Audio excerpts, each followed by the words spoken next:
Bienvenue sur le podcast Une place à soi, le podcast pour habiter pleinement sa vie. Ici, on explore la très vaste question de la place, en soi, dans le travail, dans le monde et dans ses relations. Mon nom, c'est Sophie Rioux, je suis executive coach et mentor. Je crois profondément qu'être à sa juste place, c'est prendre le risque d'être soi et prendre sa part dans le monde. Mon intention, avec ces épisodes, c'est d'aider les femmes à prendre leur place dans toutes les sphères de leur vie et incarner ce qu'elles sont dans toutes leurs dimensions. Ici, je vous proposerai de grandes prises de hauteur, des idées qui décalent et en fin d'épisode, des questions pour que les liens que je fais, vous puissiez les faire à votre tour, dans votre vie. Bonne écoute.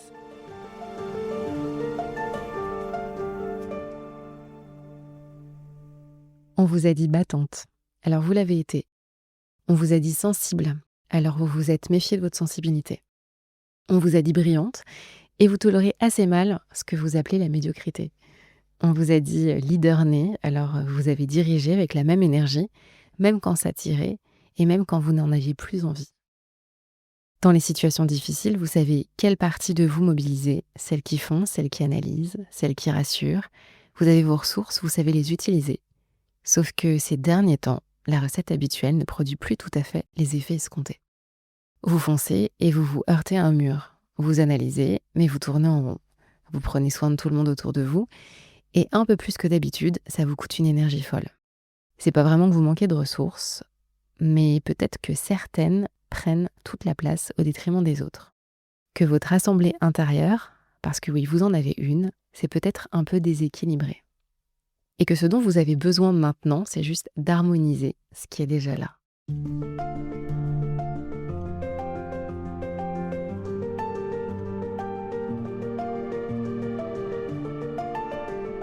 Bienvenue dans cet épisode d'Une place à soi où on va partir à la rencontre de vos personnages intérieurs. Dans l'épisode précédent, on a parlé de quelque chose d'assez vertigineux, la difficulté de vivre au présent quand on se promène avec des images de soi construites dans le passé. Aujourd'hui, on va un cran plus loin, ou peut-être un cran plus dedans. Ces images de soi, elles ne sont pas tombées du ciel, elles ont été fabriquées par le regard des autres, bien sûr, mais pas seulement. Elles ont aussi émergé de l'intérieur, de ce dont vous aviez besoin pour vous mettre debout, pour être avec les autres, pour trouver votre place dans le monde. Ces personnages, ils font partie du processus d'individuation. Ils ont été structurants, ils vous ont permis de vous construire. Je vais vous donner un exemple très personnel. Pendant longtemps, je me suis décrite et probablement réduite à être un peu badass, solide, indépendante. Je me suis beaucoup aussi définie au travers de ma relation difficile avec ma mère. Et cette figure que j'ai construite, elle m'a portée. Je pense qu'elle m'a aidée à tenir debout, à ne pas attendre que les choses viennent à moi, mais plutôt à aller les chercher. Mais elle m'a aussi coupé d'autres choses, de la possibilité de reconnaître que le good enough était déjà bien, que la flemme, c'est pas pathologique et que j'ai le droit d'être ce que ma mère n'a pas voulu que je sois. Ce personnage, cette badass, c'était une réponse intelligente à un contexte précis. Ce personnage, il m'a structurée et à un moment, il a fallu juste apprendre à ce que je me décroche d'elle, pas à la supprimer, parce que c'est quand même très utile d'avoir un peu de ça en soi, mais plutôt de me décrocher de cette image et de faire la place à d'autres choses. Ces personnages, peu à peu, eh bien certains prennent toute la place. Ils deviennent des figures intérieures stables, reconnaissables, avec leurs forces, avec leurs ombres, avec leur logique propre. Vous pouvez les asseoir tout autour d'une table, vous aurez peut-être la battante, la créative, la bienveillante, la perfectionniste, la rebelle, la sage et sans doute encore beaucoup d'autres. La vraie question aujourd'hui, c'est comment se décoller de ces personnalités et aller à la rencontre de soi et vraiment choisir. Cet épisode, il va vous permettre déjà de mettre un visage, une voix, une sensation sur ces parties de vous qui agissent souvent en pilote automatique. On va comprendre d'où elles viennent et ce qu'elles vous ont apporté. On va apprendre à les utiliser en conscience plutôt que vous laisser conduire par elles. Et puis, on va essayer d'accéder autant que possible à ce qui se tient juste en dessous de tout ça. On va faire tout ça en 3 temps. D'abord, on va aller rencontrer ces personnages intérieurs avec l'exemple d'une cliente qui les a découverts pour la première fois en séance. Ensuite, on va aller décrypter ce qui se passe quand l'un d'eux prend trop de place et ce que ça coûte. Et pour finir, on va faire quelque chose ensemble, une courte méditation sensorielle pour que vous puissiez aller à leur rencontre. Et je vais vous parler ici d'une cliente, on va l'appeler Virginie. Virginie arrive en séance, elle est vraiment très en colère. C'est une colère qui lui pèse depuis un moment, parce qu'elle attendait avec impatience cette séance pour pouvoir déposer cette colère. Quand on déplie tout ça, elle me dit qu'elle se sent empêchée dans son travail, elle se sent pas vue pour ce qu'elle fait, pas reconnue pour ce qu'elle vaut. Et surtout, il y a un mur devant elle. Un mur qu'elle n'arrive pas à casser, alors que d'habitude elle s'est fixée, mais là, elle n'a pas la solution. Et c'est assez insupportable pour elle. Alors je lui propose quelque chose, c'est d'aller à la rencontre des parties d'elle-même. J'appelle ça ses personnages intérieurs. Le premier à se présenter, c'est la battante. Et là, quelque chose se passe dans son corps, elle se redresse, il y a une forme de vitalité qui remonte et elle me raconte que, petite, dans les situations difficiles, on disait toujours: «Mais toi, tu t'en sors toujours» et c'est vrai, plus c'est compliqué, plus elle a envie d'y aller. La difficulté, ça l'allume, la difficulté l'anime. Elle aime prendre les choses à bras-le-corps, elle, débroussaille, elle avance avec quelque chose de très directionnel, de presque magnétique. Et c'est là que ça devient intéressant, c'est que le mur devant elle, là maintenant, on ne peut pas le casser. Et c'est précisément ça qui la met hors d'elle. La battante, elle est faite pour foncer, pour traverser, pour forcer le passage. Et là, pour la première fois, le passage, il ne s'ouvre pas. Alors elle fonce encore plus fort, mais le mur, il résiste. Cette battante, elle va parfois tellement vite qu'elle perd les gens en route. Elle coupe les signaux, elle coupe l'intuition. Et parfois même, elle y va juste pour le plaisir de dire « je l'ai fait, c'était dur, mais je l'ai fait ». Et ça lui génère beaucoup de satisfaction, mais ça lui coûte aussi quelque chose. Et puis arrive le deuxième personnage. C'est la créative qui apparaît. Et là, l'énergie change complètement. La voix de Virginie se pose. Elle parle du piano. Piano qu'elle a appris de manière tout à fait autodidacte. Et quand elle fait l'expérience du jeu, c'est quelque chose qui se passe absolument sans effort. Ça roule, ça coule de source. Ce qu'elle aime dans l'acte de création, c'est qu'il y a un début et qu'il y a une fin. Quand elle joue un morceau, il y a un début et il y a une fin. Et dans ce moment, entre ce début et cette fin, elle est vraiment dans l'instant. Elle me dit que ce personnage-là, elle lui laisse pas beaucoup de place, ni au travail, ni dans sa vie de femme. Mais quand elle en parle, il y a vraiment quelque chose de très doux. Sa voix est plus grave, sa voix est beaucoup plus posée. Et puis elle fait venir un troisième personnage, c'est la part d'elle qui est pleine d'amour.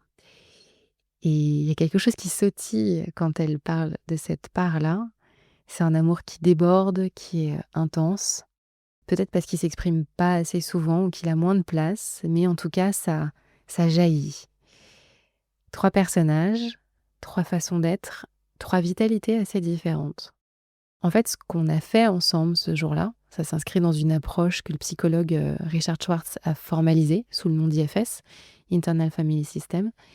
L'idée centrale, c'est que nous ne sommes pas des êtres unifiés et cohérents, on est multiples. Et ce qui est une bonne nouvelle, à condition d'apprendre à se situer par rapport à cette multiplicité, et ma conviction de descendre un peu plus en profondeur pour aller regarder où se trouve le véritable soi en dessous de ces différents personnages. Alors revenons à Virginie, et peut-être à vous.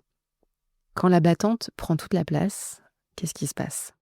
Eh bien, elle répond à votre place dans les réunions, même quand c'est pas le bon moment. Elle choisit les projets à votre place, les plus difficiles, les plus risqués, les plus prouvables. Elle vous empêche aussi de ralentir, de temporiser, de laisser venir. Et surtout, elle vous coupe de tous les autres personnages. Elle vous coupe de la créative, qui a besoin de silence et de lenteur, de la bienveillante, qui a besoin de présence, et quelque chose de peut-être plus essentiel encore, qui n'a pas de rôle à jouer et qui n'a rien à prouver, et qui attend encore. Il y a une image qui me revient souvent dans ce travail. Imaginez une table ronde. Autour de cette table, il y a tous vos personnages qui sont assis, et ils ont tous quelque chose à dire. Ils ont tous de la valeur. Imaginez que l'un d'eux monopolise la parole. Qu'est-ce que font les autres ? Ils finissent soit par se taire, soit ils se barrent. Oh, attendez, c'est Arthur Pendragon qui préside ? Ceux qui pigent rien à rien, ça dégage. Oh là. Tout doux les foufous. Pourquoi est-ce qu'on partirait ? Et vous êtes où dans cette image? Est-ce que vous êtes à table? Est-ce que vous êtes déjà parti? Ou est-ce que vous dansez tout autour? La question n'est pas de chasser la battante si c'est ce personnage qui prend le plus de place chez vous. Prenez celui qui vous parle si c'est un autre. Donc la question, c'est pas de chasser ce personnage principal. Ce serait une erreur. Parce que c'est ce personnage, un de ces personnages qui vous a porté jusqu'ici. C'est un personnage qui a de la vitalité, qui a peut-être de la direction, du courage. La vraie question, c'est est-ce que vous la choisissez ou est-ce que c'est elle qui vous choisit? Et je crois que c'est vraiment ça ce que Virginie a découvert ce jour-là. La battante, là, elle a atteint ses limites dans ce contexte précis. Ce dont elle avait besoin, c'était pas de foncer encore plus, mais c'était plutôt de tendre ses antennes, d'entendre, de ralentir pour être comprise, de laisser la créative apporter un peu plus de nuances, de laisser l'amour, la bienveillance, embarquer les gens autour d'elle plutôt que de les semer. Alors elle est repartie avec une décision, c'était reprendre sa vision, la repartager avec sa direction, en y mettant ce en quoi elle croit fondamentalement. Avec de l'énergie, parce que c'est elle, mais aussi avec une connexion à elle-même, à son désir, à ce pourquoi elle fait ce métier, ce pourquoi elle est venue faire ce métier dans cette entreprise. Et vraiment connectée à ce qu'elle sent dans cette préparation et en s'appuyant sur ses alliés.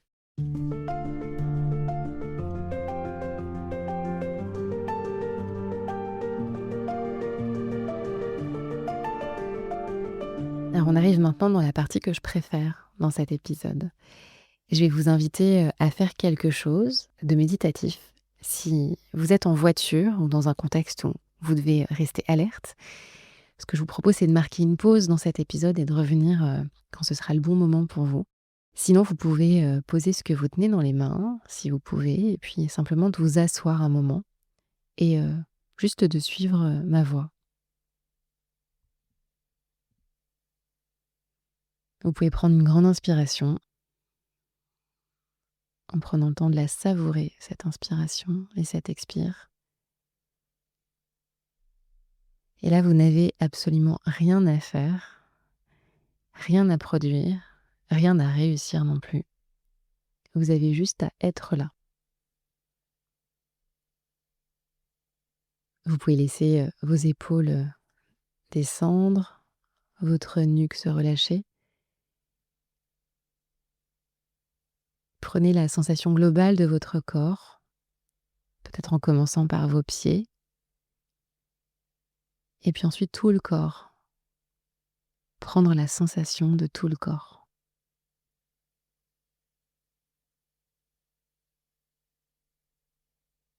Vous pouvez vraiment inviter la détente.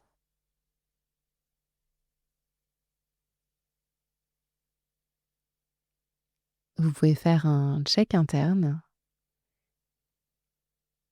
Commencez dans mon corps, là, maintenant, sans chercher à analyser, sans chercher à classer. Juste, c'est comment, là, maintenant. Et si des pensées passent, voyez-les et laissez-les filer.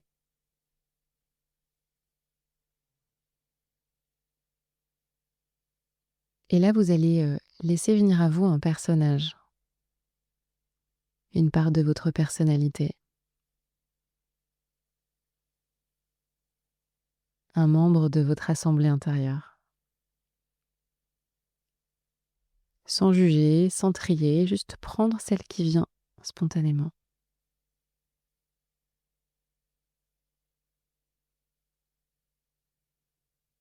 Vous accueillez cette part, peut-être que vous la nommez silencieusement. Et regardez comment cette part vous fait agir. Que faites-vous? Quels sont vos actes, vos gestes quand vous habitez cette part?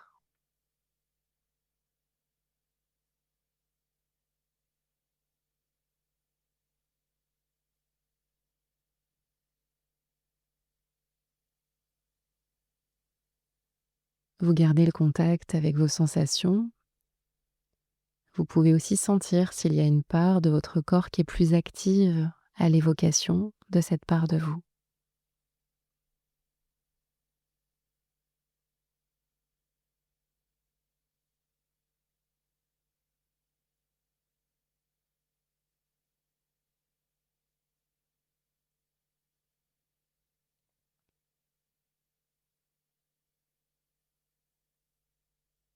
Voyez cette part, les moments où elle s'est manifestée. Peut-être que vous allez même pouvoir sentir sa première apparition dans votre vie. Sans juger, juste accueillez ce qui est là, ce qui vient.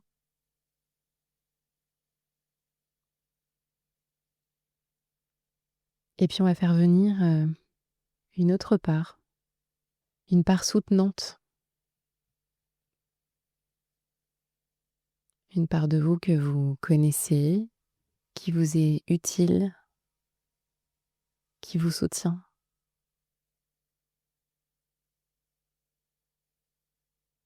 Laissez votre corps s'imprégner de cette dimension de votre personnalité. Vous pouvez accueillir ce qu'elle vous permet, la manière dont elle vous fait agir, la manière dont elle vous fait sentir.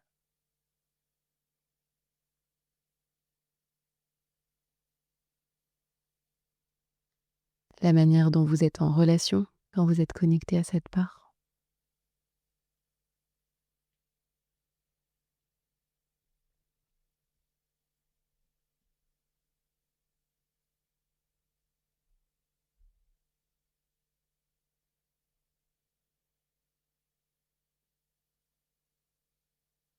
Et vraiment de vous laisser traverser et remplir par cette part que là, pendant quelques secondes, on va autoriser à prendre toute la place.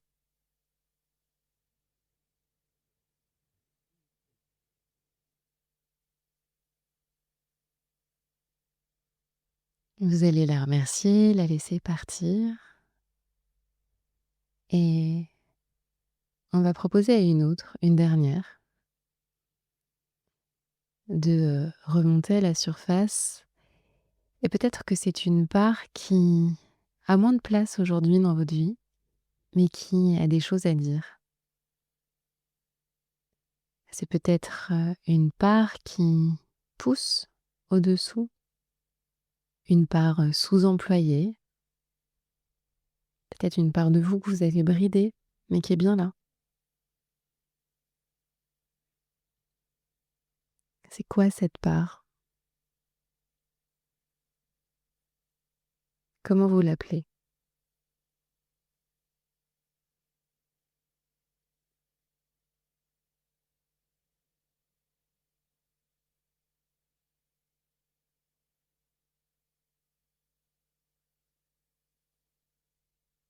Comment elle vous fait agir et comment elle vous fait sentir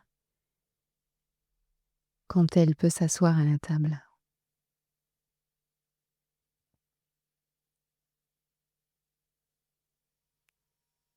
Quelle autre perspective elle offre, cette part-là?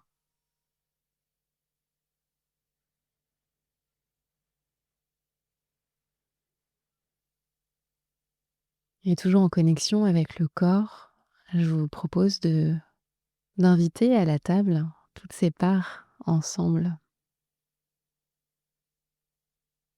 La première, la deuxième, la troisième. De prendre le temps de les regarder, peut-être de les remercier aussi, et de faire circuler ce que les unes peuvent apporter aux autres.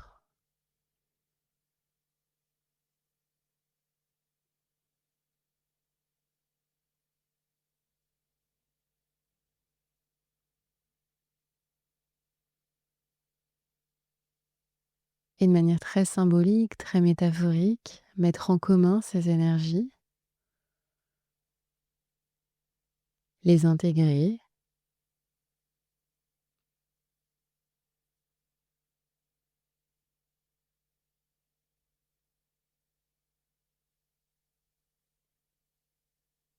et les voir comme des facettes de vous, des ressources.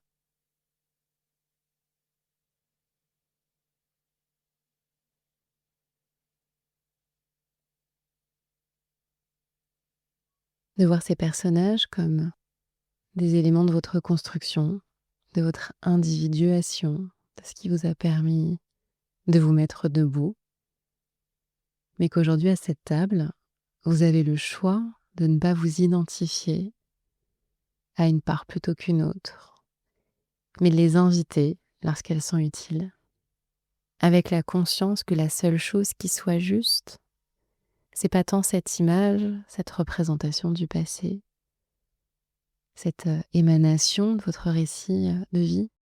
La seule chose qui soit juste, c'est finalement simplement ce qui est présent dans l'ici et maintenant et ce qui vous appelle.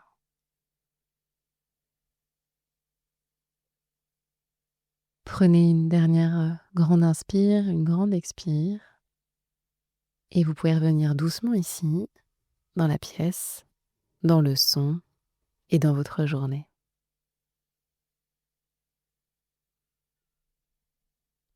Ce que je vous propose de retenir aujourd'hui, c'est que 1, vous êtes habité par plusieurs personnages intérieurs. Ils ont émergé parce que vous en aviez besoin pour vous mettre debout, pour être avec les autres, pour trouver votre place. Et ces personnages, ils vous ont structuré. 2, quand l'un de ces personnages prend toute la place, eh bien, il coupe les autres, il vous coupe de vous. Et la question, c'est pas tellement de le supprimer, mais plutôt de le choisir consciemment, plutôt que ce soit lui qui vous choisisse. Et 3, en dessous de tous ces personnages, il y a quelque chose d'essentiel, quelque chose qui n'a pas de rôle et qui était là avant tous les autres. Et c'est souvent le corps, l'intention à ce qui se passe maintenant, qui est le chemin le plus court pour y accéder. Alors je vous laisse avec ça pour les 2 semaines qui viennent. La prochaine fois que vous réagissez fortement à quelque chose, au travail, chez vous, dans une relation, faites une pause et demandez-vous qui est en train de parler là. C'est lequel le personnage qui a pris le micro? Et si vous pouvez, juste une petite seconde, écoutez ce qu'il y a derrière. Je vous dis à dans 2 semaines dans Une place à soi. J'espère que cet épisode vous a plu et qu'il vous a donné envie d'oser mettre un peu plus de ce que vous êtes dans ce que vous faites. Si cet épisode a résonné pour vous, vous pouvez le repartager sur vos réseaux, laisser 5 étoiles ou un commentaire sur votre plateforme d'écoute préférée. Vous pouvez me suivre sur LinkedIn et sur Instagram, les liens sont dans le descriptif de l'épisode. On se retrouve lundi, dans 15 jours, pour le prochain épisode d'Une place à soi. À très bientôt.